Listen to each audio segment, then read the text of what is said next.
আপনাদের সবসময় আমি একটি জিনিস বলছি যে কাস্টমার সার্ভিস বাড়াতে হবে। Customer service, what is customer service? Customer service is the foundation of service. Customer before, during and after a purchase. মানে আপনি ডিউরিং, বিফোর, মানে কাস্টমার ঢোকার পর থেকে ঢুকছে, বিফোর কেনার আগে এবং কেনার পরে, মানে একটা কাস্টমার আসার সাথে সাথে পজিটিভ অ্যাটিটিউড আপনার শো করতে হবে কাস্টমারের সামনে। ঢোকার সাথে সাথে আপনি সালাদ দিলেন, গেটটা খুলে দিয়ে সালাম দিলেন, পজিটিভ অ্যাটিটিউড নিয়ে। আপনি ধরুন বাড়িতে আপনার একটা মানে মন খারাপের ঘটনা ঘটছে, কারণ কাস্টমারের সামনে গেলেন আপনি মন খারাপ নেই, তাহলে পজিটিভ অ্যাটিটিউড হলো না, কারণ আপনি নেগেটিভ অ্যাটিটিউড। তাহলে কাস্টমার প্রথমে আপনার লক্ষ্য করবেন আপনি তার সঙ্গে। এখন আপনি দেখা গেছে এগুলোর সঙ্গে ঝগড়া করছেন, কিন্তু আপনার মন খারাপ নেই, কাস্টমারের সঙ্গে সার্ভিস করছেন। কাস্টমারের মন খারাপ হয়ে গেলে কাস্টমার, কারণ কাস্টমার ব্র্যান্ডে ঢুকেই ভালো সার্ভিস নেওয়া যায়। দুইটাই, ব্র্যান্ডের জন্য ভালো সার্ভিস দেবে এবং আমাদের সেলস কাস্টমারকে ভালো সার্ভিস দেবে।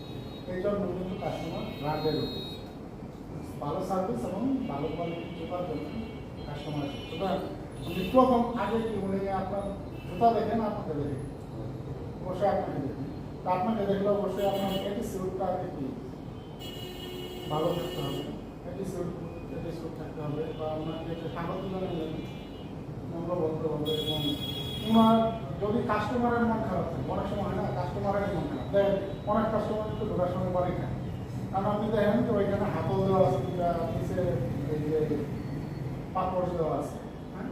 তারপরেও কি আপনি জীবনে নতুন বাড়ি খেয়েছেন, আমিও খাইনি, খাইছি কখন, যখন আমি অন্য চিন্তায় থাকি তখনই মানে দরজা চিনি না, তাই না? এই যে ওই টাইপের কাস্টমারগুলো যখন ঢুকবে, মানে আপনি তো দেখবেন কাস্টমারের মন খারাপ, ওই সব কাস্টমারের সঙ্গে ওইভাবে বিহেভ করবেন, মানে সহমর্মিতা। এটা হলো সহমর্মিতা। কাস্টমার হয়তো আপনার পরিচিত থাকতে হবে, আমি কি স্যার আজকে মন খারাপ, যদি আমি পজিটিভ তখন সহমর্মিতা জানাই দিলেন, তাইলে অনেক খুশি হয়ে গেল, অনেক খুশি হয়ে গেল। তো উনি মন খারাপ, আপনারাও মানে রাগ চলার জন্য সার্ভিস তাইলে দেখবেন যে উনি কাজ করে বের হয়ে গেল, জোতা দেখবেন। এর জন্য হচ্ছে যেসব কাস্টমার মন খারাপ থাকে তাদের মধ্যে সহমর্মিতা করে ওই অ্যাটিটিউড লেভেল ধারণ করা, বডি ল্যাঙ্গুয়েজ ঠিক রেখে তাকে কাস্টমার সার্ভিস দেওয়া, ঠিক আছে? এটা হচ্ছে কাস্টমার সার্ভিসের মূল দিক। আর প্রতিদিনের ন্যায় ঠিক রাখতে হবে, আগে ঠিক রাখতে হবে। রেজিস্টার, আমাদের রেজিস্টার আছে হলো আপনার অলমোস্ট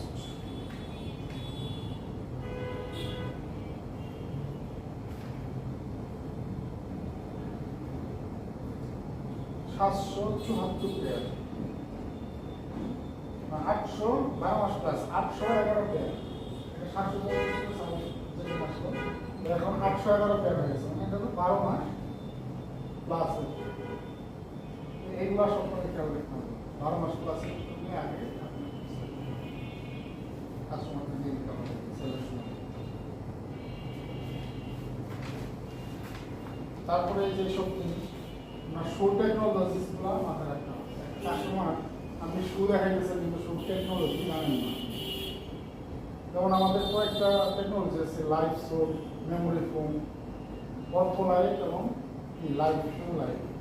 মেমোরি ফোমের কাজ কি? মেমোরি ফোম তাৎক্ষণিক কারণ দিবে আপনাদের সর্বাধিক শক শোষণ, তারপরে ওজন বিতরণ বৃদ্ধি, মানে ওজন এই মেমোরি ফোমের ভিতরে হালকা করতে হবে। তারপরে আকৃতি পুনরুদ্ধার, মানে আপনি মেমোরি ফোমটা পায়ে দিচ্ছেন, ডেবে গেছে, পায়ে দেওয়ার পরে ডেবে যায়, আবার যখন পাটা বের করে ফেলবেন আবার কার্ডিটা আগের জায়গায় চলে আসবে, এটা হলো মেমোরি ফোমের আকৃতি পুনরুদ্ধার। তারপরে অর্থোলাইট, দীর্ঘমেয়াদ, অর্থোলাইটের যে আমাদের এই যে শু এবং লোফার আছে, অর্থোলাইটে কি আছে দীর্ঘমেয়াদী পোষণ নিয়ে। তারপর হচ্ছে ব্রেদিবল, ঘাম নিয়ন্ত্রণ করে, সবচেয়ে মানে কি হলো ঘাম, অনেক কাস্টমারের পা ভেঙে যায়, পা ঘামটা দুর্গন্ধ হয়, দুর্গন্ধ আস্তে আস্তে পায়ে অসুখ হয়ে যায়, কারণ এটা ঘাম নিয়ন্ত্রণ করে এবং জুতাটা হালকা থাকে। তারপরে লাইফ সোল অর্থোলাইট, শুধু অর্থোলাইট জুতা, আসলে লাইফ সোল অর্থোলাইট, এটা হচ্ছে নিচে রয়েছে টেডের ইকো ফোম 50 গুণ বেশি আরামদায়ক। যেমন ওই যে আমাদের সরাসরি 50 গুণ বেশি আরামদায়ক, তো ওই জুতা 50 গুণ বেশি আরামদায়ক, কোনো ব্যবহারযোগ্য রাবার দিয়ে এটা পুনরায় ব্যবহার করা, নষ্ট হয়ে গেছে পুনরায় আবার এটা রিসাইকেল করে তৈরি করা যাবে আবার কোনো ব্যবহারযোগ্য রাবার দিয়ে তৈরি, মানে এটা একসময় ব্যবহৃত হয়েছে এই রাবার দিয়ে আবার তারপরে এটাও ব্রেথেবল এবং আজীবন পোষণীয়। তারপরে এই যে আপনার